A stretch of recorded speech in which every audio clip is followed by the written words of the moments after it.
Ey, ya, Bezzat Van, Türkmen, ben Türkmen,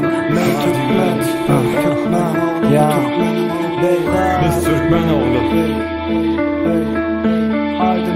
Paçam han mı, arkamı dağ mı? Türkmenin yok yere aytanı bağ mı? Dinleyenin bu Türkmenin oğlu. Türkmenin gözünde bolmaz korku. Akıl satar akıldar, cüvü dol akıl bar. Kalsar geldi al dilde dol akıl bar. Yok mu bar mı, namus mu ar mı? Güz mü yaz mı, yağış mı kar mı? Türkmenin oğlu, men Türkmenin oğlu. Gün doğurdan, hele gün doğdu. Erkeklik dine sözde dele. Hasılın bolmasa neylesin dene. Kene çıkmayan diline ere. Gömülüp çere, çıkara çere. Yıkızır yadım, bilen peryadım. İmanlı değilsinler gidemde adım.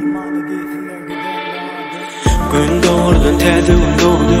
Ama dediler Türkmenin oğlu. Türkmenin oğlu bu Türkmenin oğlu. Seçtik biz imanlı yolu. Gün doğurdun tezi gün doğdu.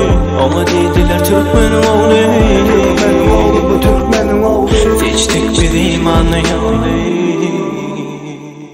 Etme bu işi, senin gayratın yok mu? Türkmenin kanı senin damarında yok mu? Vah iki Türkmen yerinden tursun. Namus vatan için ayakta dursun. Kadimki Türkmen ayağa gelsin. Dandan akani yadına salsın. Dünyadan özüne gereğini alsın. Halal bilen haramı kanına karmasın. Haksız adamların yanına varmasın. Türkmenin oğlu ve Ağuskan'ın oğlu. Baryan yolumuz bolsun doğru. Türkmenin gözünde bolmaz korku. Öçürüp bilmezler gözündeki o değil. Namus vatan bu Türkmenin oğlu. Öçürüp bilmezler gözümdeki o değil. Türkmenin oğlu bu Türkmenin oğlu.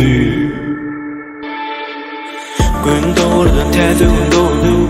Ama dediler Türkmenin oğlu. Türkmenin oğlu bu Türkmenin oğlu. Seçtik biz imanlı yolu. Gün doğurdun tezi gün doğdu. Ama dediler Türkmenin oğlu.